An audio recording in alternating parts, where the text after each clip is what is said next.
BRS రావాలే, KCR sir గద్దెనెక్కాలే. ఇది ఇప్పుడు గులాబీ పార్టీ నేతల కార్యకర్తల నినాదం. 14 ఏళ్ల ఉద్యమం, 10 ఏళ్ల అధికారం, ఇప్పుడు ప్రతిపక్షంగా కథనోత్సాహం. మొత్తంగా గులాబీ సేన 25 వసంతాలు పూర్తి చేసుకుంటోంది. అధికార పార్టీగా 10 ఏళ్ల పాటు పండగల ఆవిర్భావ వేడుకలు చేసుకున్న కారు పార్టీ ఇప్పుడు విపక్షంగా రజతోత్సవ వేడుకలకు సిద్ధమవుతుంది.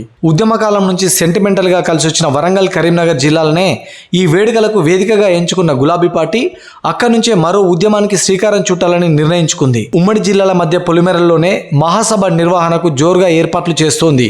దీంతో ఈసారి బీఆర్ఎస్ ఆవిర్భావ వేడుకలు రాష్ట్ర రాజకీయాల్లో చర్చాంశనీయంగా మారాయి. ఆవిర్భావం నుంచి నేటి దాకా ఎన్నో ఒడిదుడుకుల్ని చూసిన బీఆర్ఎస్ కు ఓటములు కొత్త కాకపోవచ్చు. కానీ ఇటీవల అసెంబ్లీ, పార్లమెంట్ ఎన్నికల్లో ఎదురైన వరుస ఓటములు పార్టీ శ్రేణుల్లో తీవ్ర నిరాశను నింపాయనే చెప్పాలి. అప్పటి నుంచి అధినేత కేసీఆర్ అడపాదడపా ఫామ్ హౌస్ కు వచ్చిన నాయకులను ఉద్దేశించి మాట్లాడమే తప్ప బయటకు మాత్రం రాలేదు. దీంతో ఏప్రిల్ 27న జరగబోయే పార్టీ 25 వసంతాల వేడుకల్లో ఆయన ఏం మాట్లాడబోతున్నారనే గులాబీ శ్రేణులతో పాటు అటు ప్రజలు, ఇటు ప్రత్యర్థులు ఆసక్తిగా ఎదురు చూస్తున్నారు.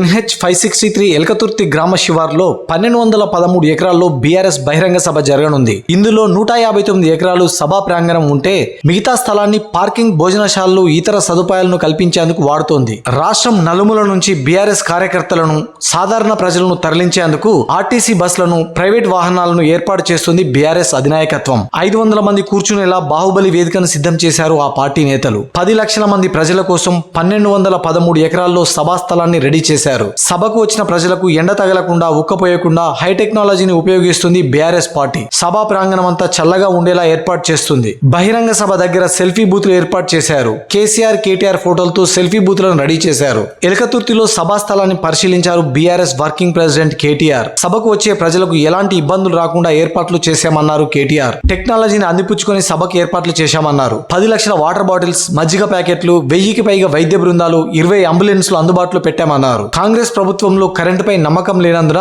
200 జనరేటర్లను ఏర్పాటు చేశామన్నారు. బీఆర్ఎస్ చరిత్రలో ఇది భారీ బహిరంగ సభ కాబోతుందన్నారు కేటీఆర్. త్వరలో స్థానిక సంస్థల ఎన్నికలు రాబోతుండటంతో ఈ మహాసభ బీఆర్ఎస్ కు మంచి బూస్టింగ్ అవుతుందనే అభిప్రాయం వ్యక్తమవుతుంది. సెంటిమెంట్ ప్లేస్ లో సభ కొత్తగా వచ్చిన కష్టాలను గట్టెక్కిస్తుందా అన్నది కూడా ఆసక్తి రేపుతోంది. మరో భారీ విజయానికి ఇక్కడే నాంది వేసుకోవాలని చూస్తున్న బీఆర్ఎస్ కు, ఆ పార్టీ శ్రేణులకు అధినేత ఏం చెబుతారో, తదనంతర రాజకీయ పరిణామాలు ఎలా ఉంటాయో చూడాలి.